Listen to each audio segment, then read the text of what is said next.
lê in die bed met 'n groot toon in die lug. Wat het gebeur? Johan het oor haar tone gery met die kar. Ek sê nie gebruik die kerk.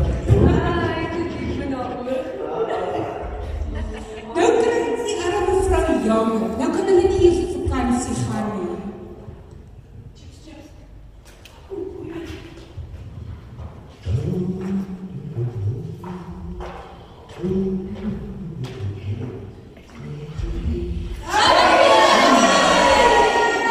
Asseblief tog, julle sal hom aan haar hart gee.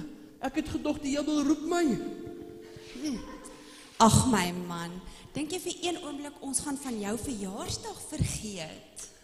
Ek was eintlik op pad kom huis toe vir 'n lekker koppie koffie. Ek het amper 'n hartaanval gekry. Pastoor, ons het nie gebid vir 'n tweede koms nie, vir 'n lekker partytjie. Amen. Toe maar pastoor, as iets sou gebeur het, nê. Ek is daar om in te staan. Ek het Ek het al geweet, pastoor se jy- preek uit my kop uitgeleer. Jy's staatmaker, ek het geweet. Ja, my man, jy praat net vir 5 minute. En dan praat jy oor rappie en jy preek. Is die enigste manier om hulle wakker te hou, nê, Ivan? Ja.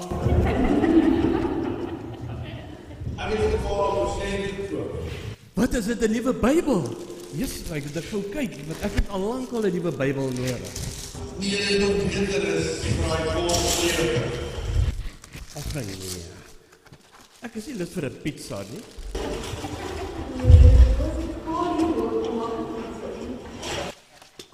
Jy weet, hierdie gemeente van my, 'n oorlosie. Ja, geniet hom. Nou kan ons almal gelyktydig uitkom.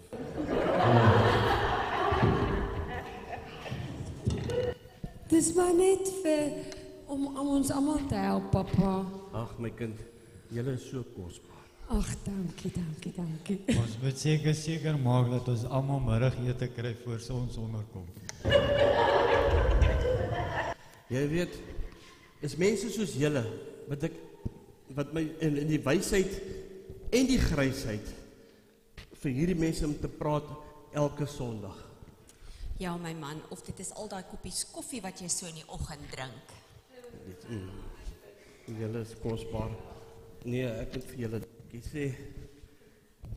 Koek is gereed. Lekker. Frikkie? Frikkie? Los die koek se kersies, dit is vir die koek se versiering. Maar genoeg is die pese happie vir die Here se kinders. Hoor hierso, Frikkie. Ek sal die koek sny of anders kry ons niks nie. Ja. Dis hy. Baie dankie. En dit is hoekom ons Frikkie altyd laaste in die ry los om kos te skep by enige kerkfunksie. Hey Ben. Ja my man, kom, ons gaan eet van sny daai koek. Ag, lekker. Was ons eers. Kom ek blaas die kerk.